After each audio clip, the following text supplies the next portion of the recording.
Сен мукбанг видеоларын көрген шығарсың. Бір адам камера алдында отырып көптеген тамақтарды жейді. Сыртынан қарағанда қызықты контент сияқты болып көрінеді. Бірақ бүгін біз жай ғана видео туралы емес, сол видеолардың артында тұрған бір адамның тарихы жайлы сөйлесетін боламыз. Барлықтарыңа сәлем достар, сіздермен бірге бұл мен Мистер Жанс, менің арнама қош келдіңіздер. Бүгін мен сіздерге мукбанг туралы барлық шындықты айтып беретін боламын. Ал сіздер видео басылмай жатып, арнаға тіркеліп видеоға лайктарыңызды аямай басып кетіңіздер. Сіздер дайынсыздар ма? Ал мен дайынмын. Мукбанг бұл тренд алғашында оңтүстік Кореяда пайда болған. Басында адамдар жай ғана бірге тамақ ішіп, жалғыздықты сезінбеу үшін стрим қосқан. Яғни бәрі өте қарапайым басталды десек те болады, бірақ та уақыт өте келе осылардың барлығы үлкен контент индустрияға айналды. Ал енді көп адамды мазалайтын сұрақтардың бірі, неге азиялық мукбангерлер көптеген тамақтарды жеп жатса да, олар өз формасын жоғалтпайды, яғни семірмейді? Достар, бұл сұрақ мені де қатты мазалады. Ойланып көріңіздер достар, сіздер көріп жатқан блогер неше жылдан бері көптеген тамақтарды жеп жатыр, бірақ сіз одан ешқандай да өзгеріс байқамайсыз. Бұл сізді күдіктендірмейді ме? Достар, тек мен емес, сенбеген көптеген адамдар да бұл жалған деп айтып шықты, және де оған дәлел де келтірді. Яғни азиялық мукбангерлер, яғни тамақ жеушілер жай ғана тамақты жеп, кадрдан тыс тамақты түкіріп тастап, монтаж арқылы сол жерін кесіп, видеоларды біріктіріп бізді алдайды десек те болады.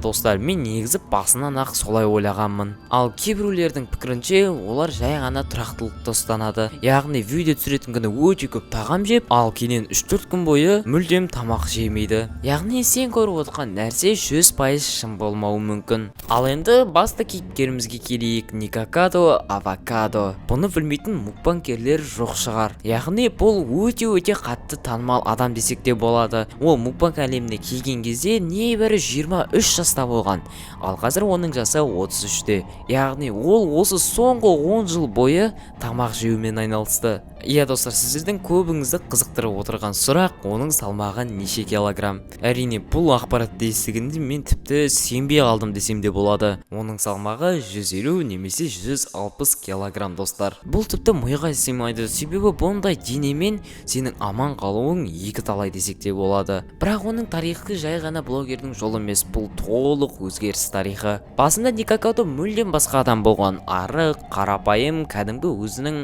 влог видеоларын түсіріп жүрген адам болатын. Бірақ та мукбанг атты тренд қатты хит болып жатқанда, ол да бұл контентке келген болатын. Алғашында жай ғана эксперимент болып көрінген зат, кейіннен оның тұрақты жұмысына айналды. Және осылайша өте маңызды зат орын ала бастады. Қаралымдар саны миллионнан асып кетті. Және де Никакадо Авокадо адамдардың пікіріне қатты мән бере бастады. Ал адамдар оған: Никакадо, сен деген көп тамақ жеші, сол кезде біз саған лайк басамыз. Сен тәтті көп же, сен ащы көп же, деген пікірлер өте қатты көп болды. Сондықтан Никакадо әр видео сайын өзіне тамақтың санын арттыра берді. Әрине достар, бұл денсаулыққа өте қатты зиян және қатты ауыр десек те болады. Оның әр видеосынан көбірек драма, көбірек эмоция, көбірек тамақты байқауға болады. Жылдар өте келе оның видеолары жай ғана видео емес, шоуға айналды. Ал енді басқа мысалдарға келсек, Канди Годива. Әрине, бұл Никакадо Авокадоның қыз түрі десек те болады. Оның салмағы әлеуметтік желіде нақты тура жазылмаған.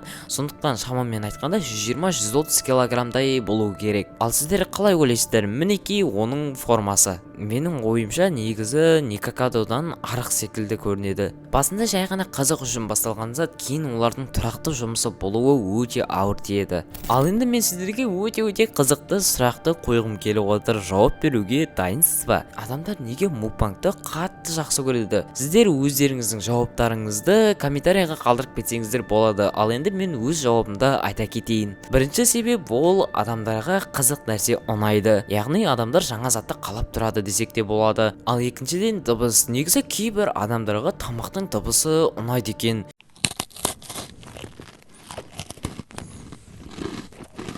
Мүмкін сондықтан да мукбангерлердің видеоларын олар көп көретін шығар. Бірақ негізі өзімнің жеке ойым, тамақ жегендегі дыбыс маған аса қатты ұнамайды. Ал сіздерге ше? Үшіншіден, бұл эмоция. Жалпы Никакадо Авокадоның әрбір видеосында эмоцияға толы.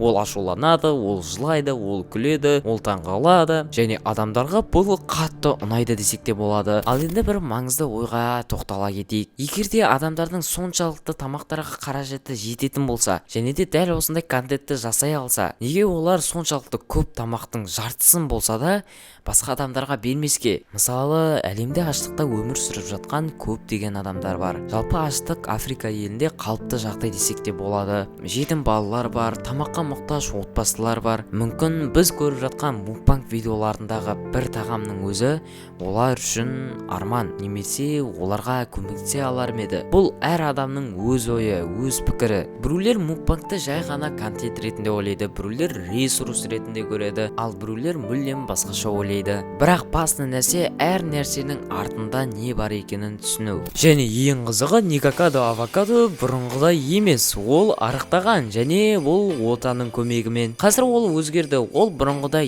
емес. Бірақ та бұл жаңалықты естіп мен әрине қуандым. Одан кейін мен тағы бір ақпаратты естіген болатынмын. Никакадо авокадо әлі мукбанг контентін тоқтатпады. Ол тағы да семіргісі келеді. Достар, ойланып көріңіздерші, ол өз өмірін қайтадан қауіп қатерге қойып отыр. Бұл да бізге бір жаңа нәрсені көрсетеді. Адам кез келген уақытта өзгере алады. Қорытындылай келе, мукбанг бұл жай ғана тағам емес, достар. Бұл бизнес, шоу, эмоция. Бірақ ең маңыздысы, сен көріп жатқан видеоның артында не бар екенін түсіну. Сен мукбанг көресің бе? Және сенің ойыңша бұндай контент бізге пайдалы ма, әлде зиян ба? Немесе біз бұл контентті мүлдем басқа жағынан пайдалануымыз керек пе? Мысалы, жаңа мен айтып өткендей, аш балаларға көмектесу ретінде. Досым, дәл осы сұрақтарға өз жауаптарыңмен комментарияға пікіріңді қалдыра кет. Мен сенің пікіріңді асыға күтемін. Ал енді видео бітті. Видеоны осы арнаға тіркеліп, видеоға лайк басып кетіңіздер. Егер де сіздерге бұл видео қызық болса, мүмкін мен екінші бөлімін шығарармын. Ал енді видео бітті. Лайк басамыз, арнаға тіркелеміз. Сау саламатта болыңыздар, достар.